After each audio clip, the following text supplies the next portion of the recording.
Good evening.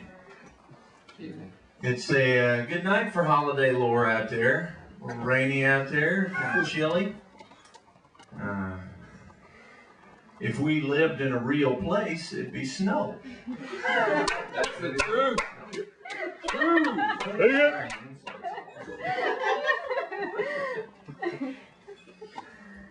Now, I believe it was last Christmas that Yep Tundy went in the Star Market there in Henrytown to see if her brother Marty Neil could come inside and pick out a bird for Christmas dinner. Marty Neil was out there in the snow, just out of range of the automatic doors, getting kind of squirrely, you know. There were cold droplets of precipitation in his beard. In it. Yep, Tundy and Ha Huang, the manager, talked the thing out there by the checkout. Ha Huang says, Yeti, I can't have a man in his underpants in here. The Star Market is a family market. You've seen my ads in the paper. I mean, I'm always kind of projecting a family kind of deal. Yep, Tundy said, oh, he's got his long johns on. Ha Huang said, don't you give, I can see his junk bouncing around underneath there. And that's when Marty Neil made his move. The automatic doors opened slow, and Marty Neil kind of got sideways so he could get by an old guy there coming out with a cart full of light bulbs. They were chock full there, and he really cleaned them out. Marty Neil cut up through check stand number 1 up toward produce on his way back to the deli, back, of course, where they keep the bird at. And his junk was really going in, I'll tell you what. Really kind of banging around in there. He did bowl over a child on his way back there, like he was Bronco Nagurski.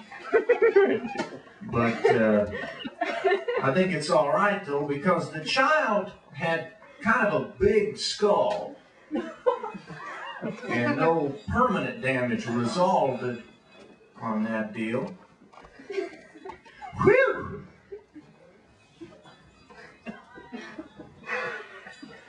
Ha Huang signaled Liza the checker, and she got on the PA and announced the code words for trouble, which is sleeping snakes there at the Star Market. Every market has this. They have a code word to signal trouble in the building, and that alerts the guy in the back then to shut the door. So shut the door in the back. Ha Huang cut up aisle 4 there to head off Marty Neil before he could make it to the deli, back where the bird was at. And then he executed a textbook side-swipe maneuver on Marty Neil and brought him to the linoleum like he was, well, Bronco Nagurski. Bronco played both sides of the ball. He did. And I often wonder, you know, if the real Bronco had tackled him. For those of you who don't know, Bronco was the biggest, baddest, meanest ball player back in the leather helmet days. Mm-hmm. And sometimes I wonder, had he actually tackled himself, would it have caused a vortex? I don't know.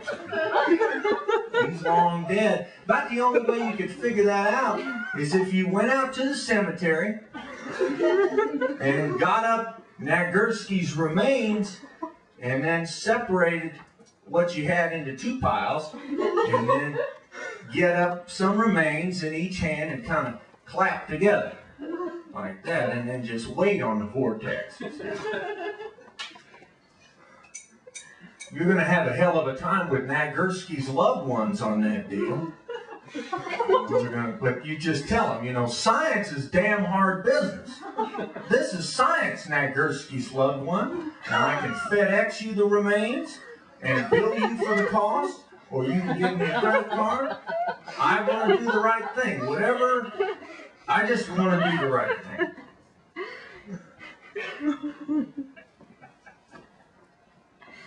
The padlock that Marty Neil kept on his long johns gouged at half Wayne's nards disagreeably, and then some cans of soup fell down and sort of rolled.